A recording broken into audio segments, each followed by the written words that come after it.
செருப்புன்னு கேக்குறியே, செருப்பின் சிறப்பு உனக்கு என்ன தெரியும்?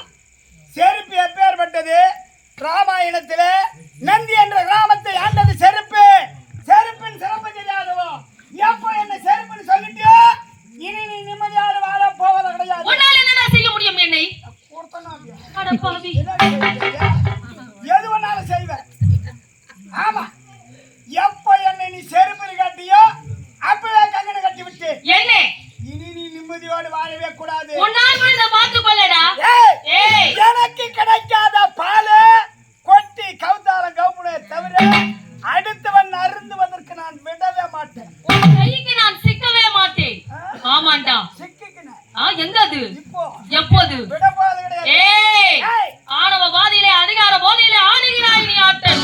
உன் ஆட்டங்கள் பொறுபடியாக தூரம் போகிறது. அழகாக இருக்கிறோம், ஆணவம் என்று பேசிக் கொண்டிருக்கின்றாய்.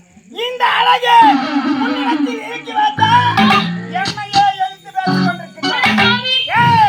ஆதியிலே சக்தி இடத்திலே நான் வரப்பட்டிருக்கின்றேன். எப்பேற்பட்டவன் சிறப்பான வரமெல்லாம் வச்சிருக்கின்றேன். ஆகையால் என்னை எப்ப நீ என்ன செருப்புன்னு சொன்னையோ உனக்கு அழகு இருக்கிறதா இந்த செருப்புன்னு சொன்னேன். ஆகையால் இனிமேல் இந்த அழகு உன்னிடத்தில் இருக்க கூடாது. உலகத்திலே சிறந்தது 4448 வியாதியிலே கொடிய வியாதி உனக்கு குஷ்டம் பிடிக்கிறது.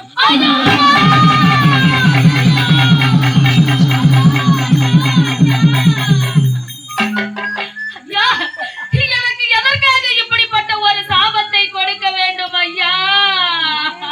ஐயா, நான் வாழ வேண்டிய பொறுமை ஐயா.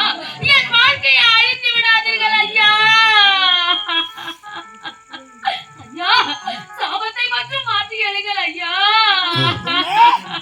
சாபத்தை மாற்றி அமைக்க வேண்டுமா? மாணவக்காரியே, எனக்கு சாபம் கொடுக்கதான் தெரியும், மாற்றி அமைக்க எனக்கு தெரியாது.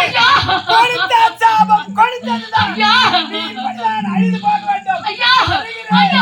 எனக்கு சாப விமோசனமே கிடைக்காதா ஐயா? விமோசனமா உனக்கா? என்னை ஏறி பேசிவிட்டார். உன்னுடைய அழகு குறைய வேண்டும். குஷ்டரோகியா நீ போக வேண்டும். இந்த விடயத்தை உன்னுடைய